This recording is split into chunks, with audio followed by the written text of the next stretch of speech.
Men who fail to understand the game of hot and cold are doomed to confusion, frustration, and weakness in relationships. Because what feels like mixed signals to you is actually a biological strategy she's running on you. A strategy that women have been perfecting for thousands of years. Here's the trap. Men listen to words. Women communicate through signals. You hear her say, "I like you," but the next day she ignores your text. You hear her say, "I'm not ready," yet she flirts with you in front of her friends. Most men get stuck in the contradiction, trying to solve it logically. But attraction isn't logical. It's biological. A woman's nervous system, guided by estrogen and oxytocin, operates differently than yours. When she pulls you close, then pushes you away, it's not random. It's her subconscious testing your emotional stability. She wants to know, will you crack under pressure, or will you stay grounded? Here's the secret. Signals never come alone.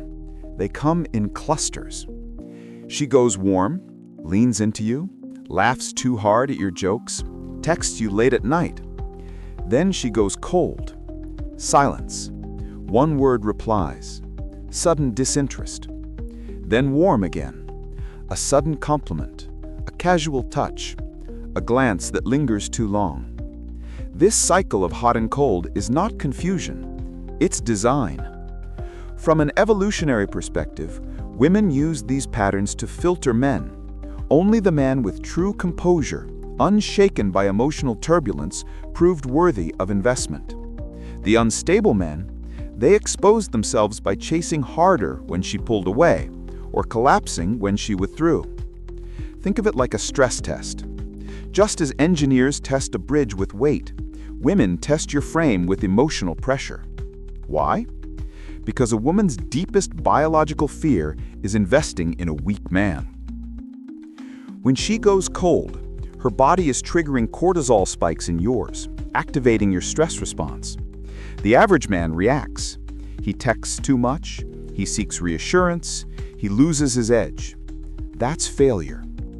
But the man who understands the secret, who stays calm, unreactive, even playful when she goes cold, that man creates a surge of dopamine and adrenaline in her system. She feels excitement, tension, craving, and then she begins chasing you. This is why so many men lose power. They interpret hot and cold as rejection. It's not rejection. It's recruitment. She's recruiting you into the role of the dominant man who doesn't bend to mood swings, who remains centered while she tests. If you collapse, you disqualify yourself. If you stand strong, you trigger her primal attraction system, the same system that kept her ancestors seeking the strongest mate. If this is clicking for you, if you're seeing the hidden code behind female behavior, then you need to hear more of these forbidden strategies. Hit subscribe right now, because the next videos will take you even deeper into the psychology that most men will never understand. Don't just watch, commit to mastering this. Here's the bottom line. The game of hot and cold is not an obstacle, it's an opportunity, but only if you recognize it for what it is. Ignore these signals, and you'll keep falling into the same traps, the same dead-end relationships, the same cycle of frustration. Learn the secrets, and you'll flip the script. You'll stop being tested and start being chosen. The choice is yours. Stay blind, stay frustrated, or step into mastery.